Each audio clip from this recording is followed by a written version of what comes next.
నమస్కారం D1 news కు స్వాగతం। అమరజీవి పొట్టి శ్రీరాములు జయంతి సందర్భంగా ముఖ్యమంత్రి నివాసంలో ఆయన చిత్రపటానికి పూలమాల వేసి నివాళులర్పించిన సీఎం జగన్।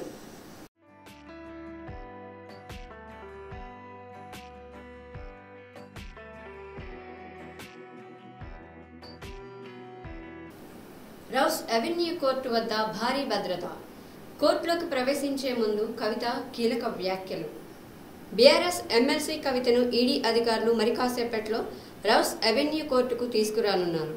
ఈ నేపథ్యంలో కోర్టు పరిసరాల్లో పోలీసులు భద్రతను పటిష్టం చేశారు। మరోవైపు లిక్కర్ కేసులో ఢిల్లీ సీఎం కేజ్రీవాల్ కూడా ఇవాళ విచారణకు హాజరయ్యే అవకాశం ఉంది।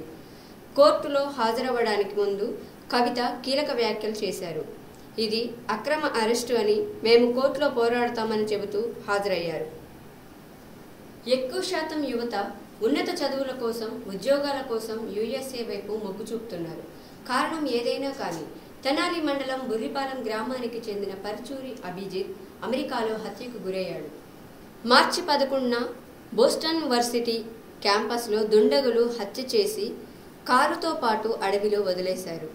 అభిజిత్ సెల్ ఫోన్ సిగ్నల్స్ ఆధారంగా అభిజిత్ మృతదేహాన్ని గుర్తించి స్వగ్రామమైన బుర్రిపాలెం తీసుకొచ్చారు। మృతదేహాన్ని చూసి తల్లిదండ్రులు కన్నీరు మున్నీరయ్యారు। బుర్రిపాలెం గ్రామంలో విషాద ఛాయలు అలుముకొన్నాయి।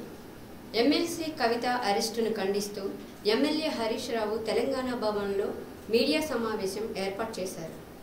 కవిత అరెస్టు అక్రమం, అనైతికం, కావాలనే పథకం ప్రకారం కవితను అరెస్టు చేశారు।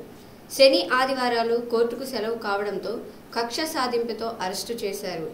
అనేకసార్లు బీజేపీ నేతలు కవితను అరెస్టు చేస్తామని చెప్పారు। సుప్రీంకోర్టులో కేసు పెండింగుల్లో ఉండగా ఆమెను అరెస్టు చేశారు। అక్రమ అరెస్టుపై న్యాయ పోరాటం చేస్తామని సుప్రీంకోర్టును ఆశ్రయిస్తామని హరీష్ రావు అన్నారు। బాలపోలేరమ్మ గుడిలో ఆ ఊరి కథ షార్ట్ ఫిలిం ప్రారంభం। శ్రీ బాలపోలేరమ్మ గుడిలో crime entertainment present MS makers బ్యానర్లో ప్రారంభమైంది।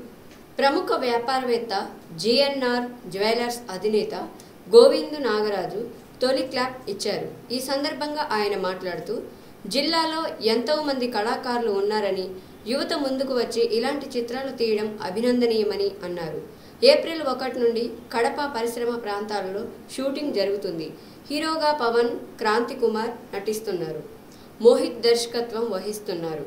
కడప నగరంలోని వరల్డ్ రిమ్స్లో ఉన్న ఆదరణ నిరాశ్రయుల వసతి గృహంలో గురువారం మెడికల్ క్యాంప్, వాటర్ డిస్పెన్సరీలను మెప్మా ప్రాజెక్ట్ డైరెక్టర్ సురేష్ రెడ్డి ప్రారంభించారు।